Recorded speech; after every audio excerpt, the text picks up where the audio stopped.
নমস্কাৰ বন্ধুসকল, আজি মই আপোনালোকক কম বাণীকান্ত কাকতিৰ বিষয়ে। তেতিয়াহ'লে বলক ভিডিঅ'টি আৰম্ভ কৰোঁ। বাণীকান্ত কাকতিৰ জন্ম হৈছিল 1894 চনৰ বৰপেটা জিলাৰ বাতৰিকুৰিহা গাঁৱত। তেওঁৰ পিতৃৰ নাম হৈছে ললিতৰাম কলিতা আৰু তেওঁৰ মাতৃৰ নাম হৈছে লাহুবালা কলিতা। দুখীয়া ঘৰৰ এই সন্তানটিয়ে সৰুৰে পৰা তীক্ষ্ণ বুদ্ধিৰ পৰিচয় দিছিল। বাণীকান্ত কাকতিয়ে 1911 চনত অসম উপত্যকাৰ ভিতৰত প্ৰথম হৈ মেট্ৰিক পৰীক্ষাত উত্তীৰ্ণ হৈছিল।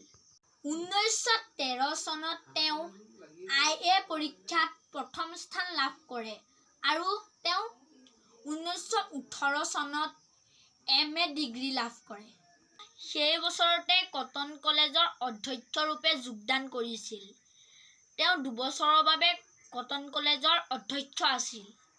1923 চনত তেওঁ দ্বিতীয়বাৰৰ বাবে ইংৰাজী বিষয়ত MA পৰীক্ষাত প্ৰথম স্থান লাভ কৰে। 1935 চনত তেওঁ গৱেষণা গ্ৰন্থ Assamese it is formation and development প্ৰকাশ পায়।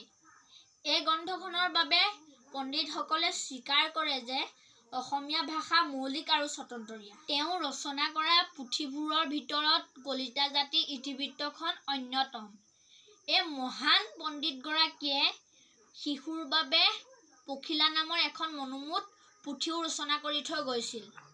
এদিন তেওঁৰ লগৰ এজনে তেওঁক ক'লে, আপুনিতো নিজৰ দেশত ডক্টৰেট ল'লে, কিন্তু কিছুমানেতো 7 সাগৰ 13 নদী পাৰ হৈ বিলাতত ডক্টৰেট ল'লেগৈ। তেতিয়া কাকতিদেৱে লগালগ উত্তৰ দিলে, কলহে নদীৰ পৰা যিমান পানী আনিব সাগৰৰ পৰা তাতকৈ বেছি আনিব নোৱাৰে।